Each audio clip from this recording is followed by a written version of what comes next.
Hello friends, Cryptovert Capital Malayalamത്തിന്റെ പുതിയ എപ്പിസോഡിലേക്ക് സ്വാഗതം. ഈ അടുത്ത് ഒരുപാട് തരംഗമായി മാറിയ ഒരു പ്രോട്ടോകോളാണ് BRC20. അത് ഇറങ്ങി ഒരാഴ്ചയുടെ ഉള്ളിൽ തന്നെ അതിലൊരു മീം കോയിൻ ഹൈപ്പ് ഉണ്ടാവുകയും ഏകദേശം 4 ഇരട്ടി 5 ഇരട്ടി വോളിയം ഓഫ് ട്രാൻസാക്ഷൻ ബിറ്റ്കോയിൻ നെറ്റ്വർക്കിലേക്ക് കൂടുകയും ചെയ്തു. എന്താണ് BRC20? എന്തുകൊണ്ടാണ് അത് ഇത്രയും ഹൈപ്പ് ഒരു ഷോർട്ട് ടൈമിൽ ഉണ്ടാക്കിയത്?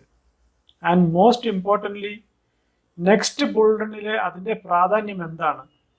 എന്തുകൊണ്ട് ഒരു 1000x കോയിൻസ് നമ്മൾ ഈ ഏരിയയിൽ സെർച്ച് ചെയ്യണം എന്നീ കാര്യങ്ങൾ ഡീറ്റെയിൽഡ് ആയിട്ട് അനലൈസ് ചെയ്യുന്നതിനായി let's dive deep into the video with me Febin Andrews.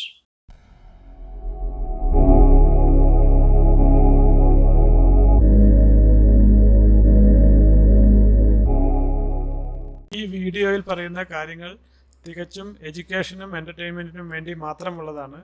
Crypto ഒരു അൺറെഗുലേറ്റഡ് അസറ്റ് ക്ലാസ് ആയതുകൊണ്ടും ഹൈലി വോളറ്റൈൽ ആൻഡ് റിസ്കി ആയതുകൊണ്ടും nothing in this video should be treated as a financial advice.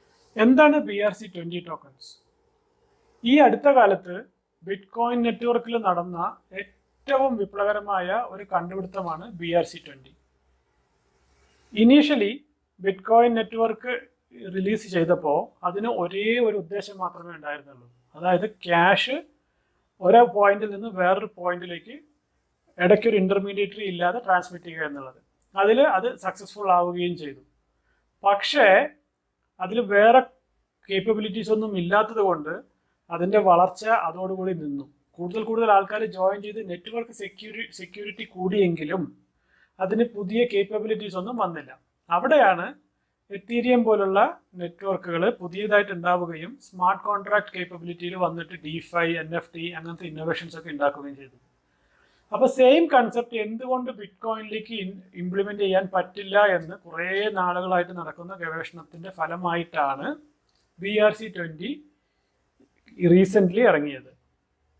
അപ്പോൾ BRC20 എന്ന് പറയുന്നത് bitcoin നെറ്റ്വർക്കിൽ NFT tokens generate ചെയ്യുന്നതിന് ഉള്ള ഒരു പ്രോട്ടോക്കോളാണ്.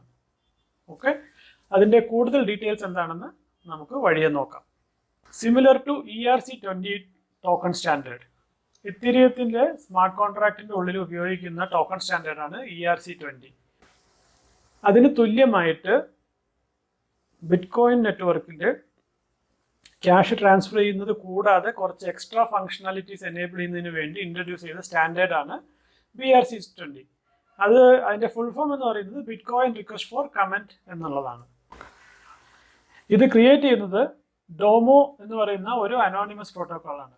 അപ്പോൾ പുള്ളിയാണ് ഏറ്റവും ആദ്യം പറഞ്ഞത് ബിറ്റ്കോയിൻ്റെ ഓർഡിനൽ പ്രോട്ടോക്കോൾ എന്നുള്ളൊരു കേപ്പബിലിറ്റി വെച്ചിട്ട് അതിൻ്റെ ബ്ലോക്കുകളിൽ ചില ഡിസ്ക്രിപ്ഷൻസ് എഴുതി ചേർത്താൽ ബിറ്റ്കോയിൻ നെറ്റ്വർക്ക് നമുക്ക് എൻഹാൻസ് ചെയ്യാം എന്നുള്ളൊരു കൺസെപ്റ്റ് പുള്ളി ആദ്യം പ്രസൻറ്റ് ചെയ്തു. അപ്പോൾ അതിൻ്റെ ബേസിൽ ഉണ്ടായിട്ടുള്ള ഒരു ടോക്കൺ സ്റ്റാൻഡേർഡാണ് BRC20. അത് എന്താണ് അതിൽ ചെയ്യുന്നത് എന്ന് വെച്ച് കഴിഞ്ഞാൽ ഓരോ സതോഷി എന്ന് പറഞ്ഞു കഴിഞ്ഞാൽ ബിറ്റ്കോയിൻ്റെ സ്മോളസ്റ്റ് യൂണിറ്റ്, ഓരോ സതോഷിയിലും കുറച്ച് ടെക്സ്റ്റിൻ്റെ ഇൻസ്ക്രിപ്ഷൻസോ അല്ലെങ്കിൽ ഇമേജസോ അറ്റാച്ച് ചെയ്യാൻ പറ്റും. നമുക്കറിയാം, ഒരു ഇമേജ് ഓത്തൻറ്റിക് ആയിട്ട് അറ്റാച്ച് ചെയ്തത് ആരാണ് എന്ന് കണ്ടുപിടിക്കാൻ പറ്റുമെങ്കിൽ ഇറ്റ് ബിക്കം ആൻ NFT. അതിന് ഡ്യൂപ്ലിക്കേറ്റ് ചെയ്യാൻ പറ്റില്ല. അപ്പോൾ ഈ ഒരു സ്റ്റാൻഡേർഡ് പ്രകാരം ബിറ്റ്കോയിന് NFTs ജനറേറ്റ് ചെയ്യാനുള്ള കേപ്പബിലിറ്റി കൈവന്നു. അതുകൊണ്ടാണ് ഇഷ്ടംപോലെ NFTs ഒരു ചുരുങ്ങിയ സമയത്തിനുള്ളിൽ വരികയും ബിറ്റ്കോയിൻ നെറ്റ്വർക്ക് ക്ലോഗ് ആക്കിയിട്ട് ആക്ച്വൽ ബിറ്റ്കോയിൻ ട്രാൻസാക്ഷനേക്കാളും കൂടുതൽ NFT ട്രാൻസാക്ഷൻസ് വരികയും ചെയ്തു. പക്ഷേ ഇതിന് ഇപ്പോഴും എത്തീരിയത്തിൻ്റെ പോലെ ഒരു full fledged smart contract system ആയിട്ടില്ല. It is just the beginning. അതാണ് ഞാൻ തുടക്കം പറഞ്ഞത്. അതുകൊണ്ടാണ് നമ്മൾ ഇതിന് അറ്റൻഷൻ ചെയ്യേണ്ടത്. It is the beginning. കഴിഞ്ഞ 10-11 കൊല്ലമായിട്ട് ബിറ്റ്കോയിൻ ഉണ്ടാകാതിരുന്ന ഒരു കേപ്പബിലിറ്റി കൊണ്ടുവരാൻ തുടങ്ങിയ ഒരു ടോക്കൺ സ്റ്റാൻഡേർഡാണ് BRC20. So it still it infancy. 90% chance ഉണ്ട് നെക്സ്റ്റ് ബുൾ റണ്ണിൽ ഈ ഒരു മേഖലയ്ക്ക് അറ്റൻഷൻ കിട്ടാനും ഒരുപാട് ഹൈപ്പ് വരാനും സാധ്യതയുള്ള ഒരു ഏരിയയാണിത്. കാരണം it is N innovation. Bitcoin എന്ന് പറയുന്ന വളരെ സിമ്പിൾ ആയിട്ടുള്ള ഒരു ബ്ലോക്ക് ചെയിന് കുറച്ചെങ്കിലും ഒരു സ്മാർട്ട് കോൺട്രാക്ട് എബിലിറ്റി കൊടുക്കാനുള്ള ഒരു ശ്രമമാണ്. ഒരു കാര്യം മനസ്സിലാക്കേണ്ടത്, ഈ കണ്ട പെപ്പെ വിപ്ലവം, അതായത് പെപ്പെ റീസെന്റ് ഹൈപ്പ് ഉണ്ടാക്കിയ പെപ്പെ കോയിൻ എത്തീരിയം നെറ്റ്വർക്കിലാണ്. പക്ഷെ ആക്ച്വലി അതല്ല അതിൻ്റെ ഒറിജിനൽ. BTC നെറ്റ്വർക്കിൽ വന്ന പെപ്പെ NFTs ആണ് ഈ ഒരു ഹൈപ്പ് തുടങ്ങിയത്. സോ യൂഷ്വലി മീം കോയിൻസിന്റെ താവളമാണ് എത്തീരിയം നെറ്റ്വർക്ക്. അവിടെ അത് ഉണ്ടാക്കി ഭൂരിഭാഗം പേരും എത്തീരിയം നെറ്റ്വർക്കിൽ വന്ന് ഹൈപ്പ് ഉണ്ടായി പെപ്പെ എന്നുള്ളൊരു മീം കോയിൻ റിട്ടേൺസ് കൊടുത്തെങ്കിലും ആക്ച്വൽ NFT ബിറ്റ് കോയിൻ നെറ്റ്വർക്കിലാണ് ഉള്ളത്. പിന്നെ എന്തുകൊണ്ട് നമ്മൾ ഇത് കൂടുതൽ ശ്രദ്ധിക്കണം? നേരത്തെ പറഞ്ഞു ഇത് തുടങ്ങിയിട്ടേ ഉള്ളൂ. എന്തൊക്കെയാണ് ഇതിന്റെ യൂസ് കേസ്? 2017 ICO വന്ന് ഒരു വിപ്ലവം ഉണ്ടാക്കിയ പോലെ ബിറ്റ് കോയിൻ നെറ്റ്വർക്കിലെ ഡെവലപ്മെന്റ് പ്രൊജക്റ്റുകൾക്ക് ഫണ്ട് റേസ് ചെയ്യാനുള്ള ഒരു ഉത്തമ ചാൻസ് ആണിത്. They can create tokens and distribute to common people like us to develop some project. അന്നത്തെ ICO ഹൈപ്പ് എന്താണെന്ന് നമുക്ക് അറിയാമെങ്കിൽ ഇതിന്റെ പൊട്ടൻഷ്യൽ എത്രയാണെന്ന് മനസ്സിലാവും. കാരണം മൊത്തം ബിറ്റ് കോയിൻ നെറ്റ്വർക്കിന്റെ പകുതിയിൽ കുറവേ ഉള്ളൂ എത്തീരിയം നെറ്റ്വർക്ക് ഈവൺ നൗ. എന്നിട്ടും എത്തീരിയത്തിൽ നിന്ന് കിട്ടുന്ന റിട്ടേൺസ് എന്താണെന്ന് നമ്മൾ കണ്ടു. അപ്പോൾ ബിറ്റ് കോയിൻ നെറ്റ്വർക്കിൽ ആ ഒരു പൊട്ടൻഷ്യൽ വന്നാൽ it will be minimum 5 times bigger than Ethereum's return. ഇതുവരെ DeFi കേപ്പബിലിറ്റീസ് ബിറ്റ് കോയിൻ നെറ്റ്വർക്കിലേക്ക് വന്നു തുടങ്ങിയിട്ടില്ല. അതിന്റെ തുടക്ക സ്റ്റേജിലാണ് നമ്മളിപ്പോൾ. അപ്പോൾ അതുകൊണ്ട് ഒരു ഹൈപ്പ് കിട്ടിയാൽ ഏറ്റവും ആദ്യം ത്രൈവ് ചെയ്യുന്ന മേഖലയായിരിക്കും DeFi. കാരണം ബിറ്റ് കോയിൻ എല്ലാ ബിറ്റ് കോയിൻ ഉള്ളവരും ആ DeFi കേപ്പബിലിറ്റി ഉപയോഗിച്ച് ഫണ്ട് വേറെ പല രീതിക്ക് ഉപയോഗിക്കാൻ തുടങ്ങും. So lot of untapped money will come into the market. മനസ്സിലായോ? അപ്പോൾ BRC20 DeFi കേപ്പബിലിറ്റി എന്ന് പറയുന്നത് വെരി വെരി ഹ്യൂജ്. പിന്നെ ഇത് NFT ക്രിയേഷൻ ഉപയോഗിക്കാൻ പറ്റുമെന്ന് പറഞ്ഞു. NFT ക്രിയേഷൻ ഉപയോഗിച്ചാൽ എന്താ സംഭവിക്കുക? ഒബ്വിയസ്ലി നമ്മൾ ഇവിടെ ഉണ്ടാക്കിയ ഒരു NFT വേറെ ഗെയിംസിലേക്കൊക്കെ കൊണ്ടുപോകാൻ പറ്റും. ഇപ്പോൾ നമ്മളിത് എവിടെ നിൽക്കുന്നു? ഇപ്പോൾ BRC20 പ്രൊജക്റ്റുകൾ എവിടെ നിന്ന് മേടിക്കാം, എന്തൊക്കെ മേടിക്കാം എന്നുള്ളതിനെ കുറിച്ചാണ് നമ്മളിവിടെ കാണുന്നത്. അതായത് കറന്റ് മാർക്കറ്റിൽ അവൈലബിൾ ആയിട്ടുള്ള NFTസും ടോക്കൺസും 2 സൈറ്റിൽ മെയിനായിട്ട് അവൈലബിൾ ആണ്.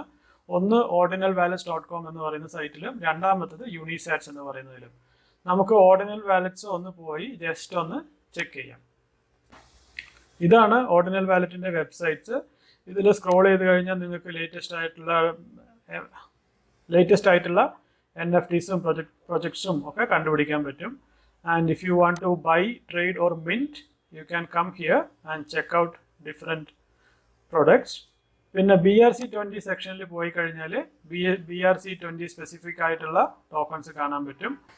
ഇത്ര നേരം നമ്മൾ കണ്ടത് BRC എന്താണെന്നും BRC എവിടെ എത്തി നിൽക്കുന്നു എന്നുള്ളതാണ്.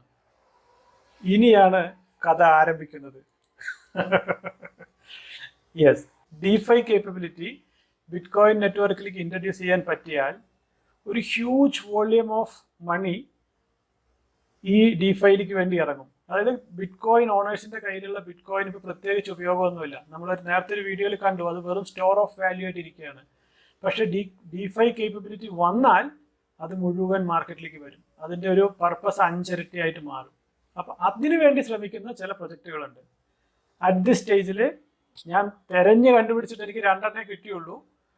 There may be many. പക്ഷേ ഇതെല്ലാം വെരി വെരി സ്റ്റാർട്ടിങ് സ്റ്റേജിലാണ്. അത് ഏതൊക്കെയാണെന്ന് നമുക്ക് പരിചയപ്പെടാം.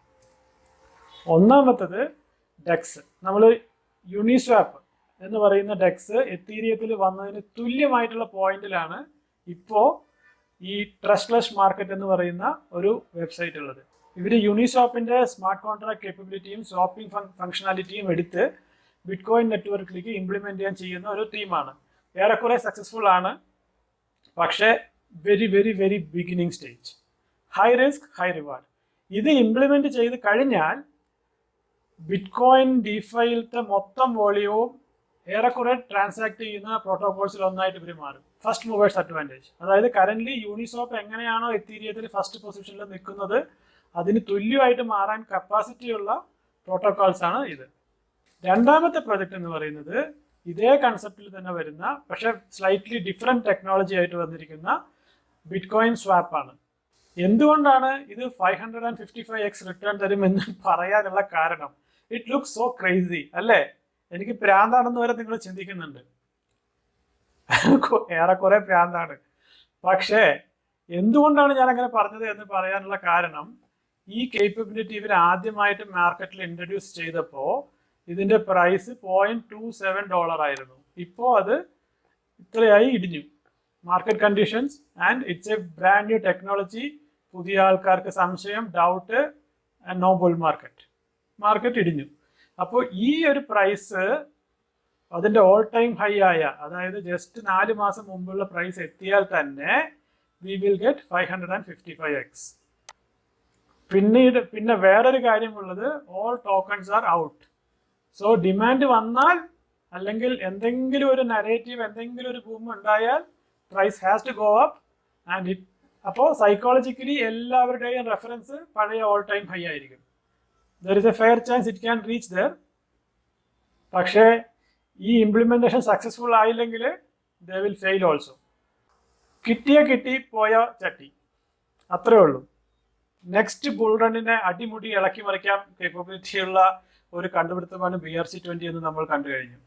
അതിലെ ഏറ്റവും പയനീർ ആയിട്ടുള്ള ഏറ്റവും ചെറിയ പ്രൊജക്റ്റുകൾ എന്താണെന്ന് നമ്മൾ കണ്ടു കഴിഞ്ഞു. ഇത്തരം വീഡിയോകൾ നിങ്ങൾക്ക് ഇഷ്ടമാണെങ്കിൽ please subscribe to this channel and share it with your friend who want to make 1000x guides. And none of this is financial advice. പുതിയൊരു വീഡിയോയുമായി വരുന്നവരെ signing off. This is Febin Andrews.